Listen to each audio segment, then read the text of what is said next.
ঝুমকির মুখে ঝামা ঘষে। শেষমেশ রায়বাড়ির বউ হিসেবে ছুটিকে বরণ করে নিল ঠাম্মি। আজকের এপিসোডে দেখা যায় অভিমন্যু শঙ্কর রায় সবার সামনে দাঁড়িয়ে জোর গলায় বলে, মিট মাই ওয়াইফ ছুটি। এই কথা শুনেই যেন মাথায় আকাশ ভেঙে পড়ে ঝুমকির। ঠাম্মিও কিছুতেই এই বিয়ে মানতে চায় না। শুরু হয়ে যায় তুমুল ঝগড়া, উত্তেজনা, অপমান।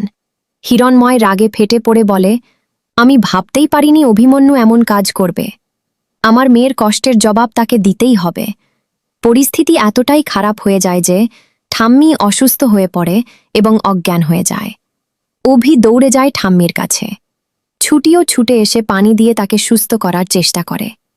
অন্যদিকে ঝুমকি দাঁড়িয়ে সব দেখলেও তার মধ্যে কোনো আবেগ দেখা যায় না।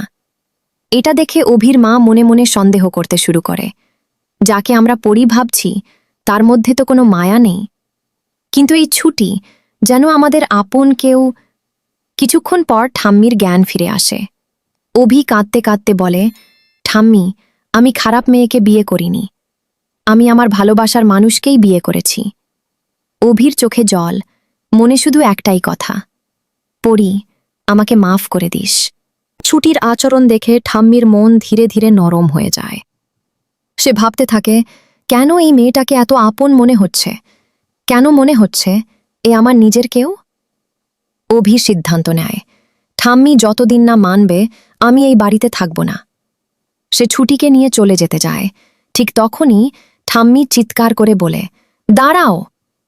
সবাই থমকে যায়। ঠাম্মি অভির মাকে বলে, বৌমা, বরণডালা নিয়ে এসো। ঝুমকি ভয় পেয়ে যায়, না, এটা হতে দেওয়া যাবে না। কিন্তু ততক্ষণে দেরি হয়ে গেছে। ঠাম্মি নিজের হাতে বরণডালা নিয়ে এসে ছুটির সামনে দাঁড়ায় এবং তাকে বরণ করে নেয়। আজ থেকে তুমি রায়বাড়ির বউ, তবে একটি শর্ত দেয়। আমার কিছু শর্ত আছে, সেগুলো মানতে হবে। অভি ইশারায় ছুটিকে চুপ করায়, আর ঠাম্মি তাদের ঘরে ঢোকার অনুমতি দেয়। ঝুমকি শকট, ছুটি বরণ তেল, গল্পে এলো নতুন মোড়। তো বন্ধুরা, ঠাম্মির শর্ত কি হতে পারে? ঝুমকি কি আবার নতুন কোনো ষড়যন্ত্র করবে? কমেন্ট করে তোমার মতামত জানাও।